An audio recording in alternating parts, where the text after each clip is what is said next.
A paz do Senhor, aqui é o pastor Hélio Ornelas, pastor da Igreja Metodista Pentecostal, no Morro da Carolina, no Jacatirão, em Duque de Caxias, congregação Jardim Santa Marta, Belfor Roxo, e congregação em Nova Campinas, em Caxias, para ministrar mais uma aula da Escola Dominical, lição de adultos da CPAD, primeiro trimestre de 2022. Desta vez a lição 12, as epístolas instruem e formam os cristãos. Então vamos para o texto áureo. A graça, a misericórdia, a paz da parte de Deus Pai e da do Senhor Jesus Cristo, o Filho do Pai, sejam convosco na verdade e amor, segundo João, capítulo 1, versículo 3. Verdade prática, as epístolas apresentam instruções vitais para a compreensão da doutrina cristã, bem como para a formação dos cristãos. A leitura bíblica em classe se encontra em 1 Coríntios 1, de 1 a 3, 1 Pedro 1 e 2 e 2 João, capítulo 1, versículo 1 a 3. 1 Coríntios 1. Paulo, chamado apóstolo de Jesus Cristo pela vontade de Deus, e o irmão Sóstenes, a igreja de Deus que está em Corinto, aos santificados em Cristo Jesus, chamados santos, com todos que em todo lugar invocam o nome de nosso Senhor Jesus Cristo, Senhor deles e nosso. Graça e paz da parte de Deus nosso Pai e do Senhor Jesus Cristo. 1 Pedro 1. Pedro, apóstolo de Jesus Cristo aos estrangeiros dispersos no Ponto, Galácia, Capadócia, Ásia e Bitínia, eleito segundo a presciência de Deus Pai, em santificação do Espírito para a obediência e a expressão do sangue de Jesus Cristo. Graça e paz vos sejam multiplicados. E 2 João 1, o ancião, a senhora eleita e a seus filhos, as quais amo na verdade, e não somente eu, mas também todos os que têm conhecido a verdade. Por amor da verdade que está em nós e para sempre estará conosco. A graça, a misericórdia, a paz da parte de Deus Pai e da do Senhor Jesus Cristo, o Filho do Pai, seja convosco na verdade e amor. Vamos então para a introdução dessa lição que diz: as epístolas correspondem a 21 dos 27 livros do Novo Testamento. As 3 escritas por Paulo são denominadas de paulinas. As 8 epístolas restantes são de outros autores e designadas de gerais.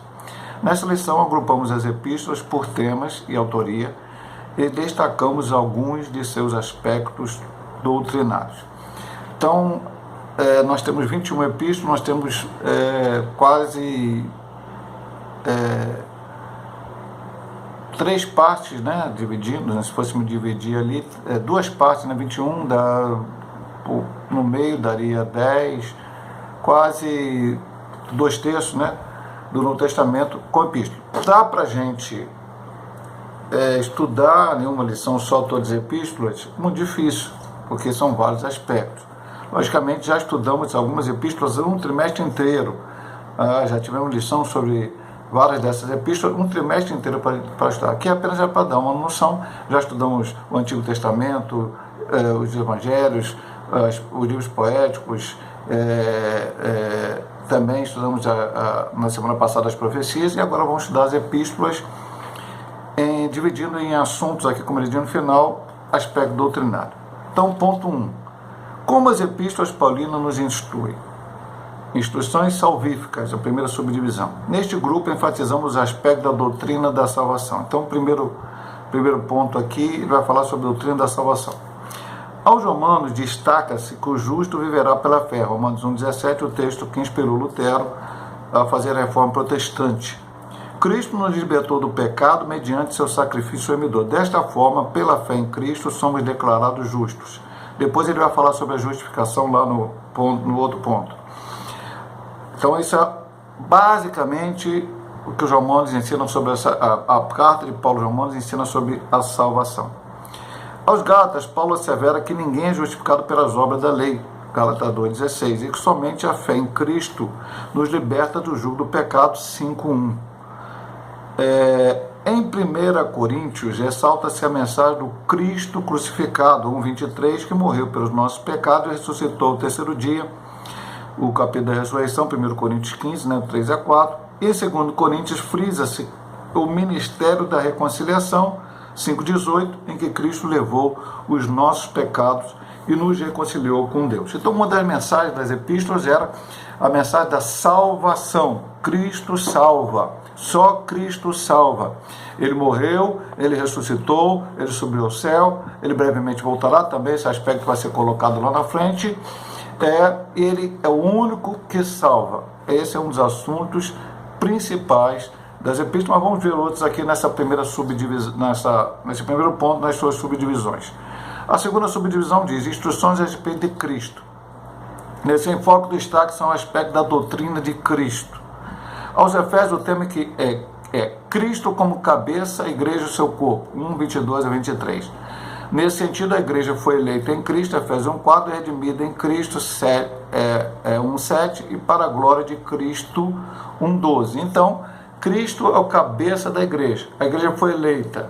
A igreja é predestinada? Sim, a igreja é predestinada. Não são pessoas sozinhas, aleatoriamente, que são predestinadas para ir para o céu ou para o inferno. A igreja, quem fizer parte da igreja, morrer como um cristão verdadeiro ou estar vivo como cristão verdadeiro no dia do arrebatamento, estão fazendo assim parte da igreja, sendo batizado, participando da ceia do Senhor, enfim, fazendo tudo que o Senhor quer que nós façamos.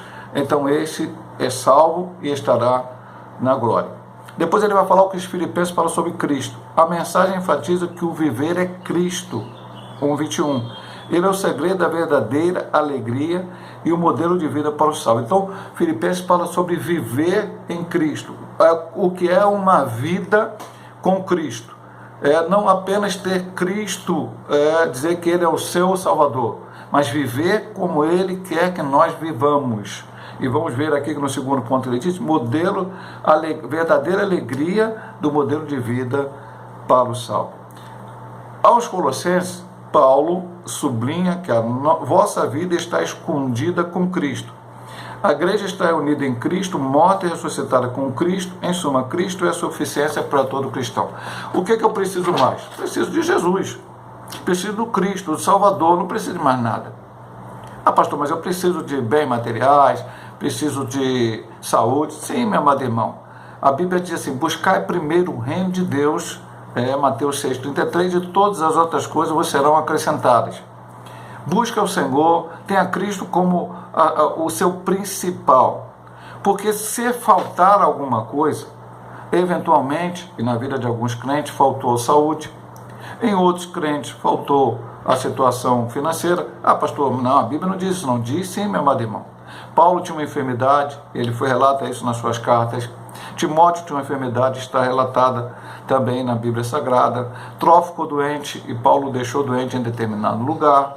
Se voltar para o Antigo Testamento, Davi, o grande rei de Israel, morreu com uma enfermidade onde ele tremia. Eliseu morreu também enfermo. Então há pessoas que às vezes lhe falta saúde. O Lázaro, da história do rico Lázaro, e assim vamos para adiante. Ah, pastor, mas muitos foram curados. Foram, sim, Deus tem um propósito de curar, de operar milagres, sinais, maravilhas, mas às vezes, aquele aspecto da sua vida, não funciona. Voltando até o rico Lázaro, o Lázaro era pobre, ou seja, ele é desprovido de bens materiais. Nós vamos ver a vida do profeta Elias e Eliseu, eles não tinham nada, eles viviam para pregar a palavra de Deus, não tinham riquezas, eram perseguidos. Então, na vida do crente pode acontecer muitas situações, mas Cristo é suficiente para mim. A importância, por isso Paulo diz, para mim o viver é Cristo e até o morrer é ganho. Não sou mais que vivo, mas Cristo vive em mim, tudo aquilo que você sabe que ele ensinou. Agora vamos para as instruções sobre as últimas coisas. Esse ensino enfatiza o aspecto da vinda de Jesus. Em 1 Tessalonicenses, Paulo ensina que no retorno de Cristo, nós, o que ficarmos vivos, seremos arrebatados, sendo necessário para esperar o Senhor, conservar irrepreensível o espírito, alma e corpo. 1 Tessalonicenses 5:23. Então, quando Jesus voltar, alguns estarão vivos e serão transformados seu corpo, mas os mortos ressuscitarão primeiro e todos nós subiremos ao encontro do Senhor. Mas para esperar Cristo, precisamos santificar, como diz 5:23 de 1 Tessalonicenses, o espírito, a alma e o corpo. Então ele fala da volta de Jesus, como vai falar também na segunda aos Tessalonicenses. Segundo Tessalonicenses, o apóstolo esclarece que após o arrebatamento da igreja, o dia do Senhor se iniciará com a manifestação do anticristo. Esse capítulo 2, Tessalonicenses, é muito importante para entender a ação do anticristo. Enquanto o salvo aguarda a volta de Cristo, deve orar para que o evangelho tenha livre curso e vigiar para não viver desordenadamente. As duas epístolas alertam a respeito da necessidade de preparar-se para a vinda do Senhor.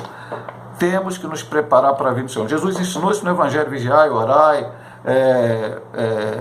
enfim, e outros ensinamentos, parábola das 10 virgens, várias parábolas, e também Paulo nos afirma isso nos Tessalonicenses. E a última subdivisão: instruções pastorais e pessoais.